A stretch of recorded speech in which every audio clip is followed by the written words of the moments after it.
Bonjour à tous, bienvenue sur IQ Invest, la chaîne des investisseurs qualité et des entreprises de qualité. Et aujourd'hui on se retrouve pour l'analyse d'une société française que vous connaissez probablement puisqu'il s'agit de la société Sanofi, qui est une société de laboratoire pharmaceutique. Ça va être une action très intéressante aujourd'hui puisque c'est une société que beaucoup d'entre vous connaissent, que beaucoup d'entre vous ont en portefeuille. C'est une société que vous m'avez demandé pas mal de fois d'analyser sur la chaîne. C'est une société que j'ai aussi moi-même failli acheter à une époque. Et évidemment, comme d'habitude, on va essayer de déterminer si c'est une action de qualité ou non et est-ce que personnellement je compte l'acheter ou non. Et vous avez l'habitude maintenant sur la chaîne, cette analyse va se découper en 4 étapes.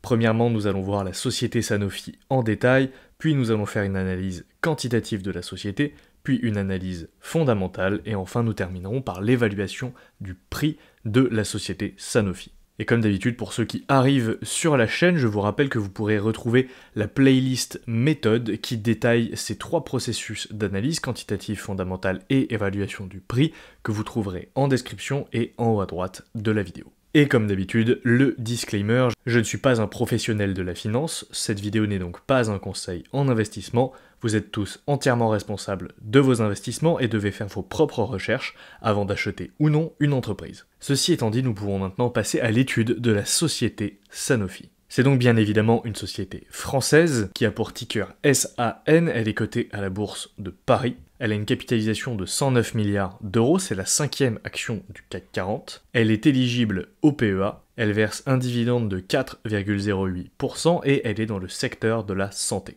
L'histoire de la société débute en 1973 avec la création de l'Omnium Financier Aquitaine pour l'hygiène et la santé, qui a été renommé Sanofi en contractant donc les mots santé, omnium et financier, qui a donné Sanofi. Et cette société a été fondée par Elf Aquitaine. En 1980, Sanofi est introduite en bourse. En 1994, Sanofi acquiert Sterling Winthrop Pharmaceuticals, qui propulse le groupe en laboratoire mondial. En 1999 a lieu la fusion de Sanofi et de Synthé Labo. Synthé Labo qui était alors détenu par le groupe L'Oréal. Et à ce moment-là, le groupe Sanofi issu de cette fusion revend toutes ses positions sur le segment de la cosmétique pour se concentrer pleinement sur la pharmacie. En 2004, Sanofi acquiert Aventis et devient le 3e mondial sur le segment de la santé. En 2008, Sanofi participe à la création des premiers médicaments génériques en France. En 2009, Sanofi acquiert le groupe Zentiva. En 2010, Genzym. En 2018, BioVeractive et Ablinx. Ablinx qui a été acquis après une bataille avec Novo Nordisk. Novo Nordisk ayant abandonné la surenchère. En 2019 a eu lieu l'acquisition de Syntorx, en 2020 de Principia Biopharma, une start-up anglaise, en 2021 Kymab, Tidal Therapeutics, Translate Bio et Cadmon, et en 2023 a lieu l'acquisition de Provention et également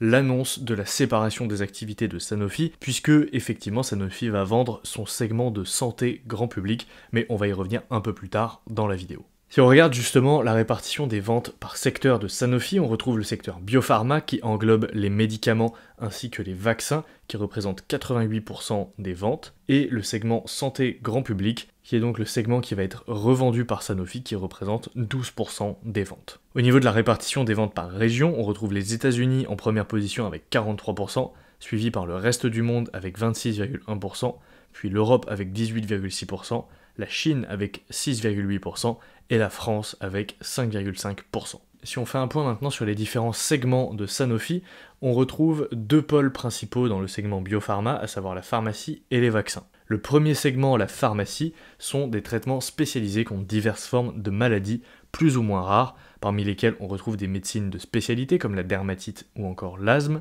la neurologie et l'immunologie avec le traitement des scléroses en plaques et des polyarthrites rhumatoïdes par exemple, et également des traitements pour diverses maladies rares, l'oncologie, donc c'est-à-dire les différentes formes de cancer, des maladies hématologiques rares, et des segments contenant des produits stratégiques ou non stratégiques. Du côté des vaccins, on retrouve évidemment l'élaboration et la commercialisation de vaccins pour divers marchés stratégiques, comme par exemple des vaccins pédiatriques pour la poliomyélite, pour la coqueluche, pour l'Haemophilus influenzae de type B, des vaccins contre la méningite, des vaccins de rappel, comme par exemple pour la diphtérie, le tétanos ou encore la coqueluche, et des vaccins pour voyageurs, des vaccins contre la grippe, ou encore, plus récemment, des vaccins contre la Covid-19.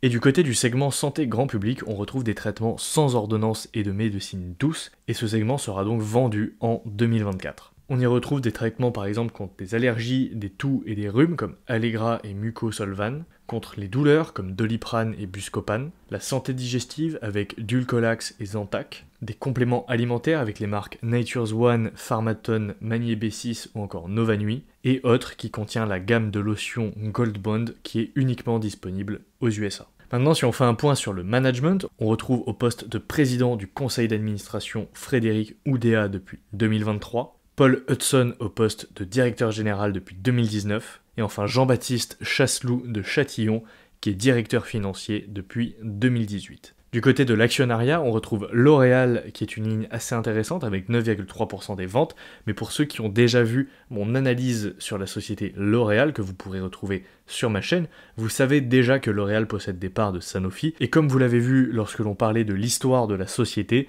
ces parts proviennent du fait que L'Oréal possédait le laboratoire Synthélabo qui a fusionné avec Sanofi en 1999. Et ensuite, on retrouve tout un tas d'institutionnels classiques comme Amundi, Crédit Mutuel, BlackRock, Lyxor, etc., etc. Passons maintenant à l'analyse quantitative de la société Sanofi, et comme d'habitude, si vous n'avez pas vu la vidéo qui explique ce processus, je vous rappelle que vous pourrez la retrouver en description. Commençons donc par la rentabilité de la société, et là on voit qu'on a un ROCE sur la dernière année de 8,31, sur les 5 dernières années de 8,45 et sur les 10 dernières années de 7,23. Donc on est très faible en termes de rentabilité. Au niveau des profits, on a une marge brute de 69,35, ce qui est plutôt correct, une marge opérationnelle de 22,38 et une marge nette de 11,63, tout en ayant un pourcentage de dépenses en CAPEX par rapport au résultat opérationnel de 18%. Au niveau de la croissance du chiffre d'affaires, on a une croissance sur la dernière année de 9,8%, sur les 5 dernières années de 4,2% et sur les 10 dernières années de 3,3%.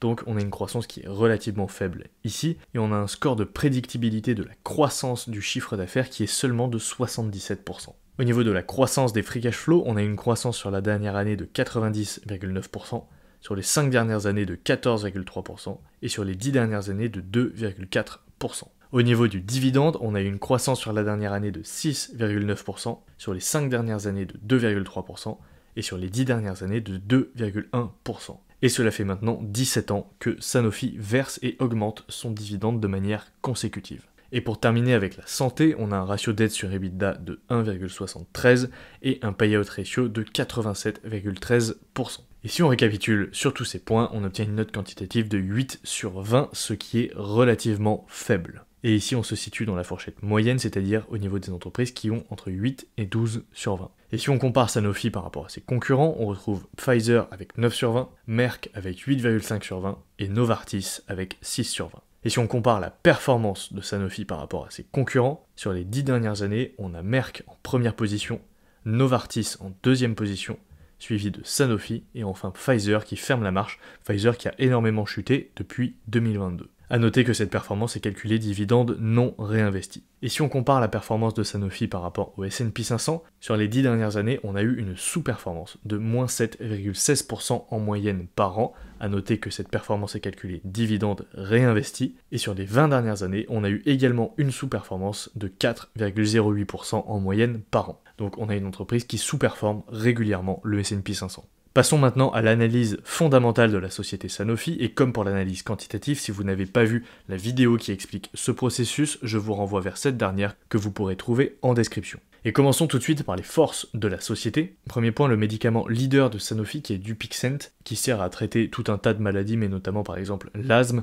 enregistre une très bonne croissance, avec une croissance annuelle avoisinant les 30%. Sanofi possède une large gamme de médicaments spécialisés et de vaccins, ce qui la rend assez diversifiée. Elle dispose de beaucoup de brevets stratégiques, dont beaucoup sont encore valables jusqu'en 2030. Et Sanofi est bien implanté sur le segment des maladies rares, qui est un segment qui dispose historiquement d'un meilleur pricing power dans le milieu pharmaceutique. Et enfin, Sanofi dispose d'une position stratégique pour croître dans les marchés émergents, grâce notamment à ses divers vaccins. Maintenant, au niveau des risques, La perte de brevets stratégiques est un risque inhérent à l'industrie pharmaceutique et beaucoup de ces brevets arrivent à échéance en 2030. Des brevets clés sur les médicaments contre la sclérose en plaques notamment sont arrivés à échéance en 2023. Il est important de noter que de nouvelles technologies de vaccins font leur apparition, notamment avec l'ARN messager, ce qui pourrait endommager la position de Sanofi sur ce segment. Également, Sanofi a une forte dépendance envers les autorités de régulation pour l'approbation de nouveaux médicaments, mais j'ai envie de dire, c'est également un risque qui est inhérent à l'industrie pharmaceutique. Également, les gouvernements font régulièrement pression sur les prix des médicaments, notamment aux États-Unis, et ça peut endommager les marges de Sanofi, mais encore une fois, c'est un risque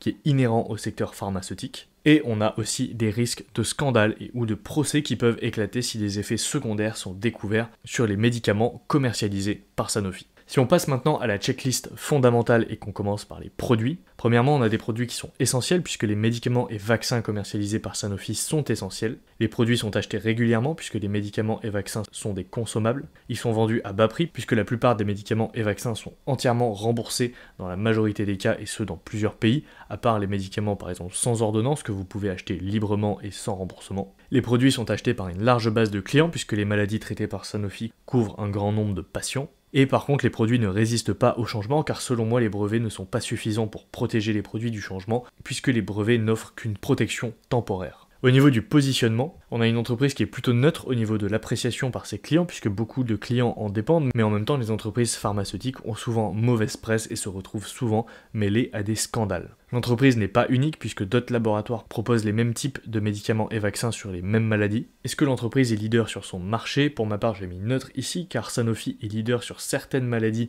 mais n'est pas la plus grosse entreprise pharmaceutique au monde. Sanofi ne résiste pas à la concurrence selon moi puisque les brevets ne sont pas suffisants pour protéger Sanofi de la concurrence. Et au niveau du pricing power, on est plutôt neutre car même si les prix sont souvent soumis à des régulations comme on l'a vu, les maladies rares offrent souvent un meilleur pricing power. Maintenant, au niveau du management, on a une entreprise qui n'est pas facile à diriger puisque l'industrie pharmaceutique est très complexe et très spécifique. L'entreprise a une allocation du capital neutre puisque Morningstar lui attribue une note de standard. L'entreprise est focus sur la qualité de ses produits puisque Sanofi dépense énormément d'argent en recherche et développement pour développer et améliorer ses produits. Le management est plutôt neutre en termes de compétences puisque le nouveau directeur général Paul Hudson doit encore faire ses preuves. Et également, le management n'est pas skin in the game puisque le management ne possède pas de lien particulier avec l'entreprise. Et enfin, pour terminer, on a une entreprise qui a une grande douve puisque Morningstar lui attribue une note de grande douve stable. L'entreprise opère dans un secteur qui n'est pas cyclique puisque le secteur de la santé n'est pas considéré comme cyclique. L'entreprise a un fort potentiel de croissance puisqu'elle a encore beaucoup de potentiel notamment dans les marchés émergents. L'entreprise évolue dans un marché en croissance puisque les marchés des maladies rares ou des vaccins sont en croissance. Et l'entreprise est plutôt neutre au niveau de son orientation vers ses actionnaires car même si Sanofi verse un dividende croissant,